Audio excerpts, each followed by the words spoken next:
Have you ever thought about all the different relationship advice that you have received from people, either from people in your life or from the experts, and they seem to sometimes be very conflicting with each other?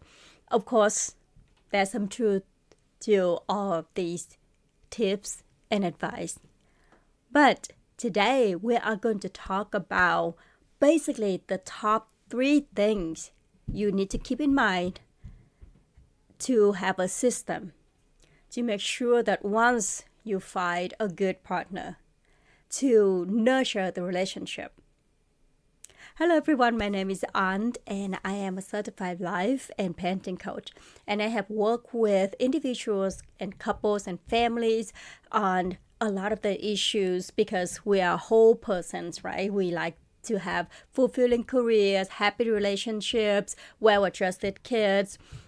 You could have it all. Seriously, you can have it all, but it does take work. It does take work, and it does take a lot of reflections and intentional work to find that balance, to find that harmony. And that's why I usually come in and help people to get unstuck and take actions, create plans to create the life that they want and deserve. Back to our conversation on the top 3 things you should keep in mind when you're thinking about how you could nurture and maintain a healthy relationship. The first thing that you should keep in mind is self-development. Seriously, that's what it is, right? Communication skill, a lot of it is self-development. And all these skills and techniques is not going to work if you are not willing to dig deep and do the healing individually so that it doesn't poison the relationship. So all these advice on using the I statement, owning your own contributions to the conflicts, to choose the stories that you want to create, to actually take care of your side of the street in the relationship. It is a big category, but there's something that you could do immediately. For example, some of the couples that I'm working with, they really struggle. They really struggle with not hurting each other in the heat of the moment. They have read so many books, they've been to counseling, they have tried different things. But when I had the conversation with them, what it usually comes down to is that they have a lot of unacknowledged hurts from their partner. And they also hurt their partner unintentionally. If you ask them, do you love each other? Yes, of course, I love my partner and I care for them.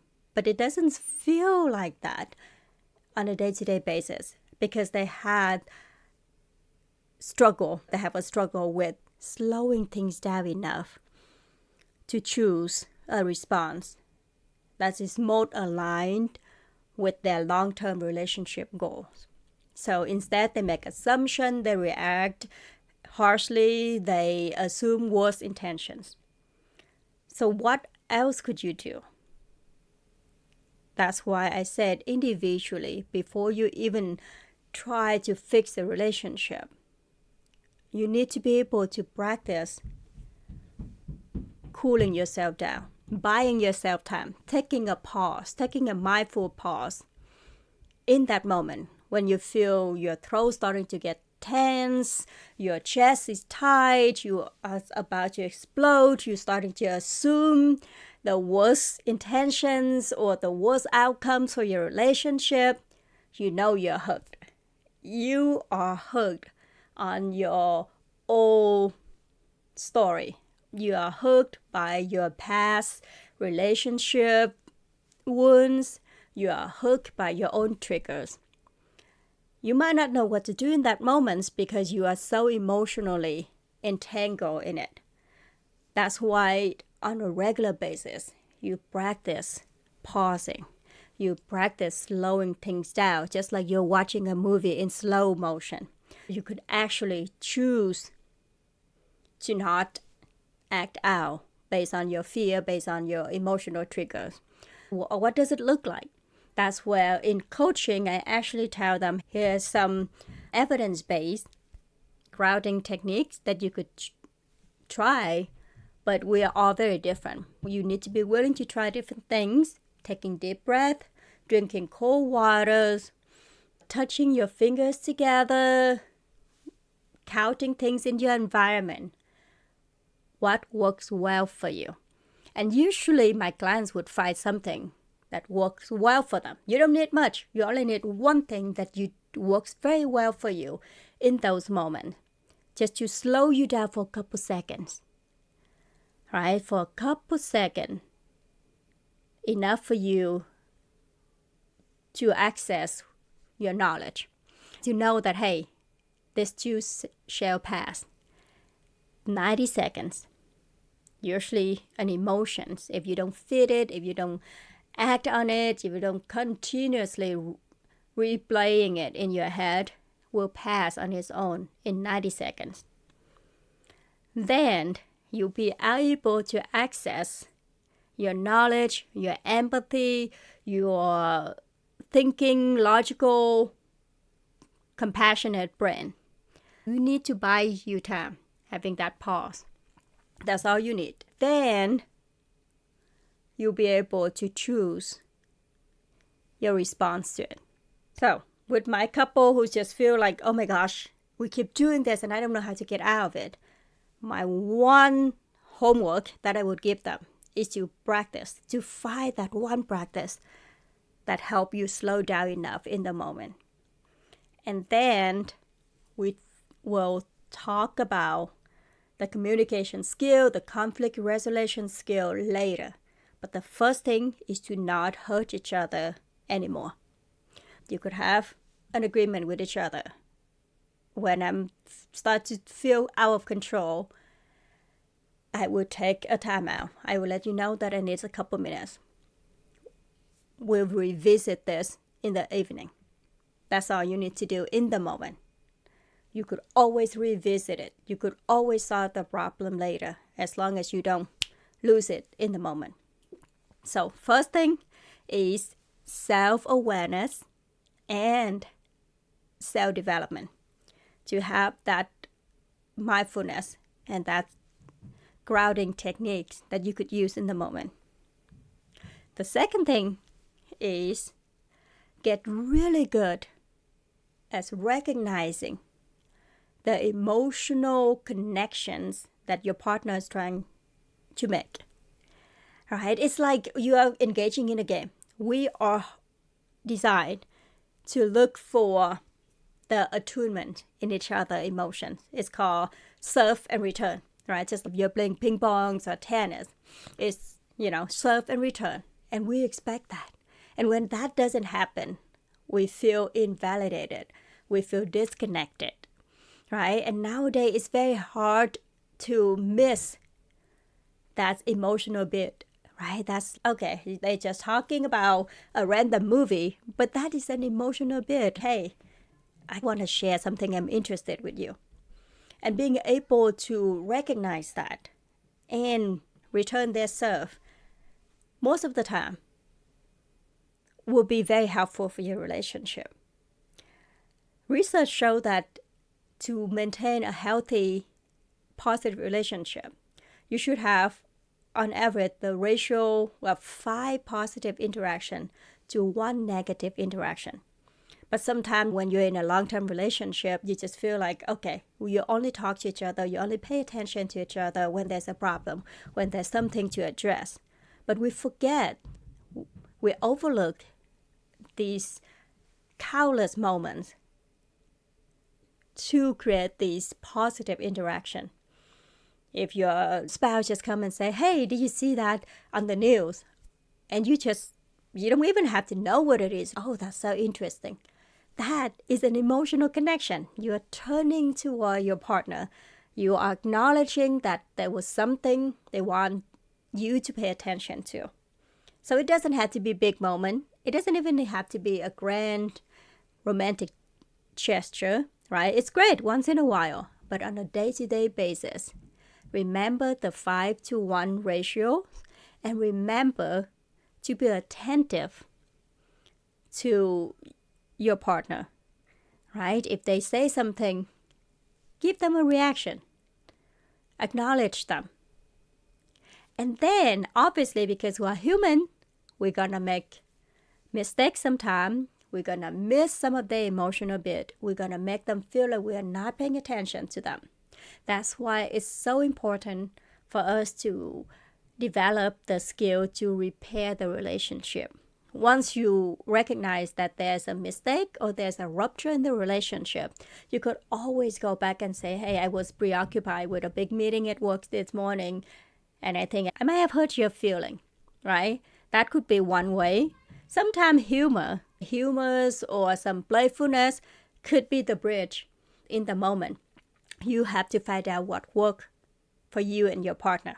Like with my husband and I'm usually the one who's more emotional, and I'm like all upset because he forgot to do this. He forgot to say he loved me.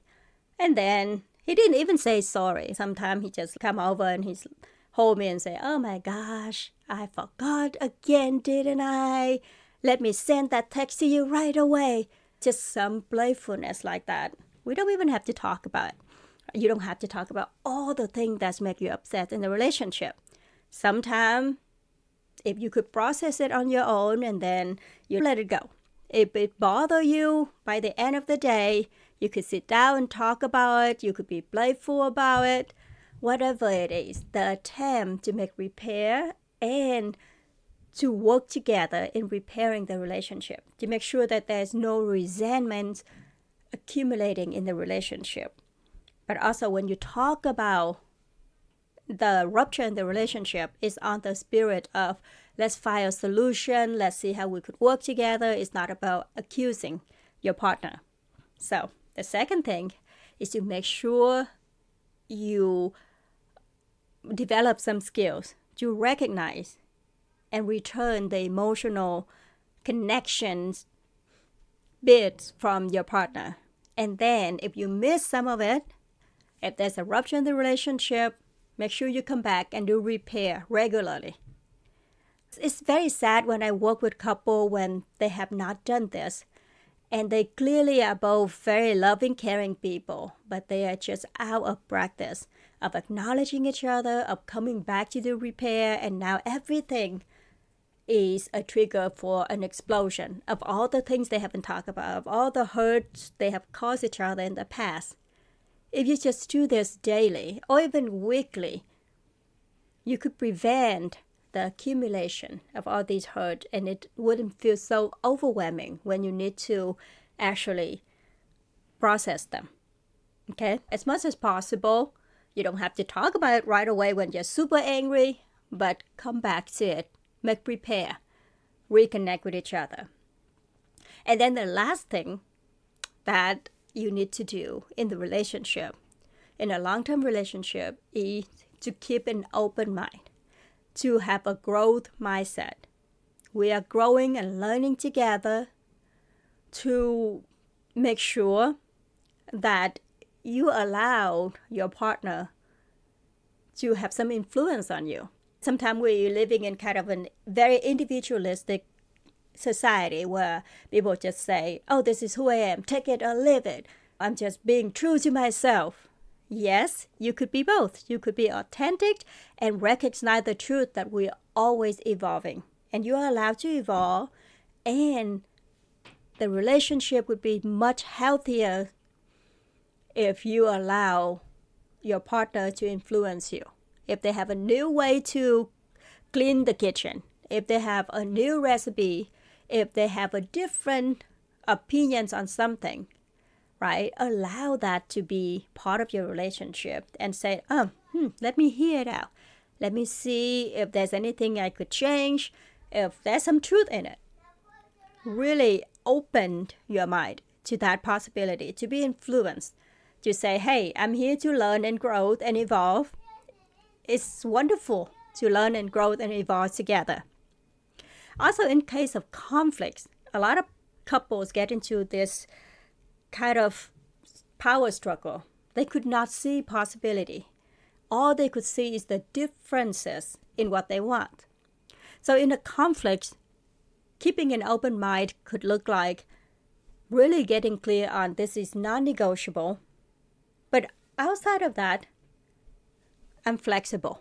What would be non-negotiable? For example, what's non-negotiable is that we get the kids to school on time. What could be flexible is who do what when, right? So a lot of time when you have that conflicts happen day after day, you need to sit back and say, okay, this is not working. Maybe we need to switch shift. Maybe somebody need to get up earlier. Maybe somebody could take the kids on Monday and Wednesday. Make it work. But the first thing is with your mindset, you have to think it's not like attacking your partner, like why are they always late? Why are they not a good morning person? Why do I have to do this? That's not helpful. What's helpful is actually sit down and look at it and say, hey, it's important that we get this done. This is non-negotiable, but I'm open to be flexible with other things. How do you think we could rearrange our schedules to make it happen? And so if you master this art of being flexible and honest with each other, it's actually a lot of your conflicts are very solvable.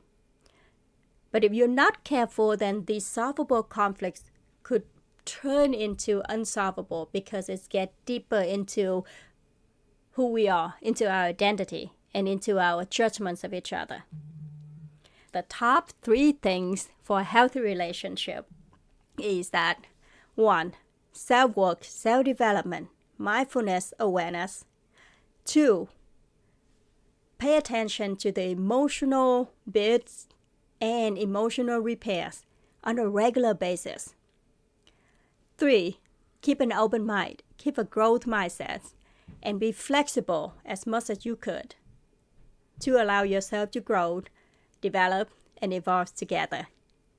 All right, everyone. I do hope that this is helpful for you.